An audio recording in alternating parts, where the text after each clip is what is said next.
Do you know the greatest miracle that Jesus ever performed?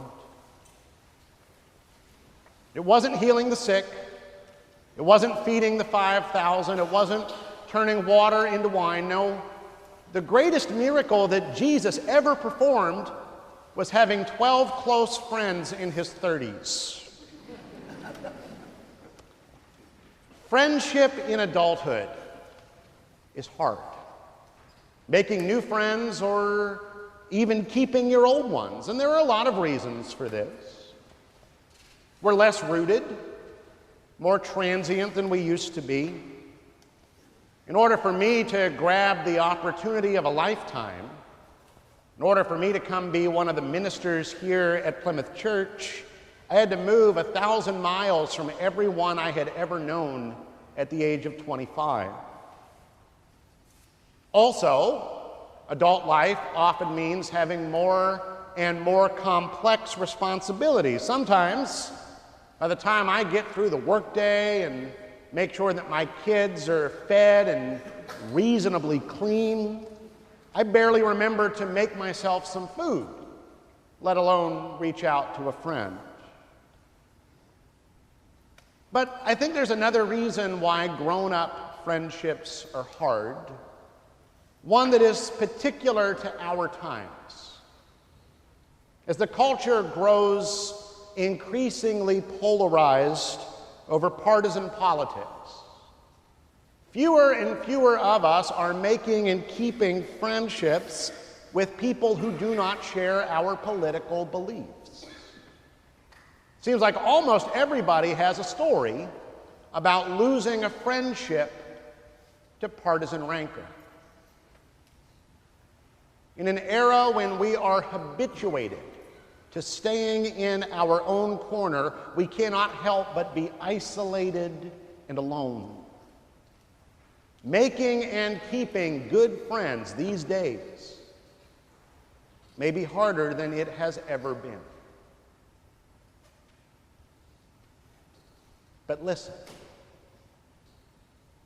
when God gets involved, when God is a factor in our friendships, something beautiful can take place. Just look at Ruth and Naomi. It's such a compelling story. It's so human. In the time of the Judges, the nation of Israel had some challenges. After the people entered the Promised Land, but before the rise of the monarchy, the 12 tribes of Israel functioned less like one nation and more like a decentralized network of 12 nations. And at least as portrayed in the biblical book of Judges, this left the people vulnerable to enemy armies, vulnerable to agricultural disasters. Case in point, our story for today. There is a famine in the land. A man named Elimelech lives in Bethlehem, future birthplace of King David and, of course, eventually, Jesus. The famine brings hard times, a depressed economy, no work, no food. So Elimelech does what desperate people often do. He moves. He picks up his entire family and takes them to an entirely different country, to Moab, which is in modern-day Jordan. He goes there in search of work, and he takes his family with him. But tragedy strikes far from home. Elimelech dies in this foreign country, and that leaves his wife Naomi in pretty dire straits. So Naomi must feel a lot of relief when her two sons marry Moabite women, locals. Now, at least Naomi will have an extended family to care for her. But then tragedy strikes again. Both sons die. That leaves Naomi with her daughters-in-law, Orpah and Ruth. 3 widows in a society in which widows were especially vulnerable. There may be a solution. Naomi hears that things are better back home in Bethlehem. She wants to return. And she implores her foreign-born daughters-in-law to stay put, to stay in their own country. After some back and forth, Orpah agrees. Ruth does not. Ruth insists in no uncertain terms. In words of shocking beauty, Ruth insists on casting her lot with her mother-in-law. Where you lodge, I will lodge. Your people shall be my people, and your God, my God. Where you die, I will die. There will I be buried. May the Lord do thus and so to me, and more as well. Even death parts me from you. This is so utterly unlikely. These 2 women are of different generations, different religions, different nationalities. But when God gets involved, friendship can cross all kinds of lines. Ruth's love, Ruth's commitment, Ruth's friendship is nothing short of fierce. That's how you make friends. That's how you keep friends. If friendship will survive the hard times, it has to be fierce.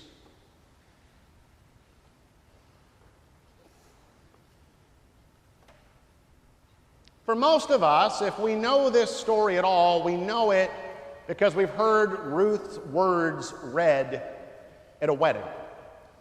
And the hymn that we just sang is a wedding hymn.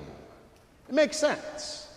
That kind of passion, that kind of commitment marks the very best marriages. But can you imagine taking a similar approach to your friendships? Can you imagine the difference that would make?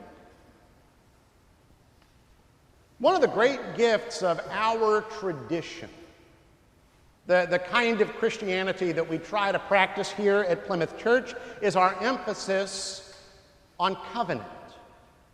We believe that God is one who expresses love by making and keeping covenants, by promising to share life with God's people, and then sticking to that promise, come what may.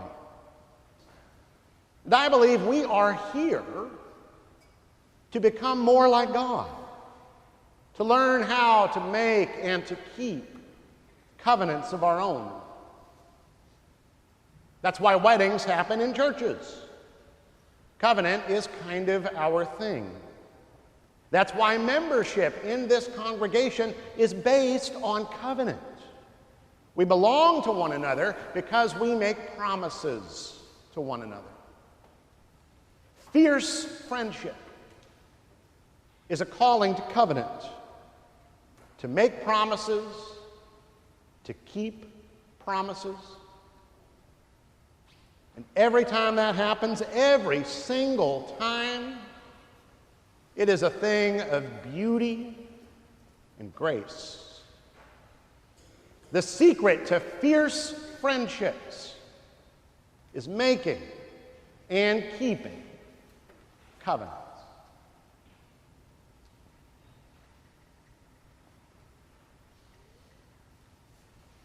In this next part of the sermon, I want to speak to you very directly. I want to speak to you from my heart. And I may cross that sometime hazy line that separates preaching from meddling,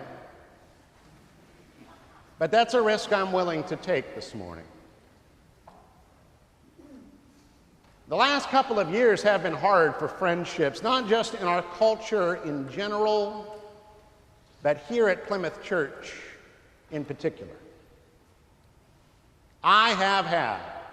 the painful experience of watching partisan politics drive a wedge between people at Plymouth Church. And it breaks my heart. There are people, precious people, people I love and think of often who have not been here for a while because of partisan politics. And if you think this is just about people on the other side of whatever your side happens to be, you're wrong. I will never forget the day in February of 2017 when two different people from two different households made appointments to come see me. The first one came in the morning, sat down in my office and said, "You know, it just feels like this church is getting too political. There's too much preaching about justice, too much attention to social issues. And I wonder if a more conservative person like me still belongs here." And then that very afternoon, the same day, the second person comes in, sits down in my office and says, "You know, it feels like this church isn't doing enough to oppose the president's agenda. It's too tepid, too cautious. And I'm starting to wonder if a more liberal person like me still belongs here." Now, I'm not telling you this story because I believe those two households somehow cancel each other out. I'm telling you this story because I want you to see what I see, and what I see is that people are hurting on both sides of the partisan divide. I know friendships between people at Plymouth Church that have ended over a Facebook post. I know people who belong to this church and who love each other deeply, but who have not spoken to one another in a long time. I am not willing to accept this. I've got to believe that God intends better things for us. And I came here today to tell you that now is the time for fierce friendships. Plymouth Church has never been based on everybody agreeing. Never, ever, ever, never. Plymouth Church has been and must continue to be about honoring everybody's journey. We agree to differ, we resolve to love, we unite to serve. That's the way our covenant works. At its best, Plymouth Church is about making and keeping the promise to share life with each other, even when it's hard, especially when it's hard. At its best, Plymouth Church is a place where we cultivate friendships that are fierce. That's why I invited my friend, the Reverend Dr. Alan Hilton, to spend some time with us this fall. Alan's on a mission to help churches see clearly and claim boldly their unique calling to foster friendships across the partisan political divide. Alan will be here next weekend. He will preach on Saturday night, he will preach on Sunday morning, and after each of next Sunday's worship services, he will do some teaching and facilitating in Waveland Hall after the 9 o'clock service, after the 11 o'clock service. Then he will come back and do it again. On the morning of Saturday, October 12, he will lead a workshop for us in Waveland Hall. And then he will once again preach in the weekend worship services. I'm glad Alan is coming. I'm excited for what he will do here. But getting Alan into this pulpit is maybe half the battle. For the rest of it, I will need your help. I need you to be fierce. See, I bet you know somebody who hasn't been here for a while. Somebody feeling kind of burned. Somebody thinking it is not possible to share a church with someone of another party or persuasion. I want you to invite that person to come to church with you and hear Alan Hilton. Be specific when making the invitation. Include the date and the service time. Tell them that when they arrive, you will meet them, that you will sit with them during the service and in Wayland Hall. Tell them you will be right there next to them the whole time. I don't know if the thought of issuing that invitation makes you anxious. I don't know if it seems like a big deal. But I know this. It is one of the best things you could do to live into our covenant here at Plymouth Church. It's actually a small way for you to become a little more like God, the one who relentlessly reaches out in love.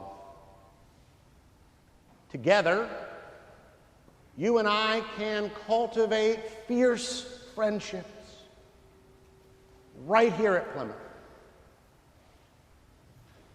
Wouldn't that be a beautiful thing? Let's find out. Amen.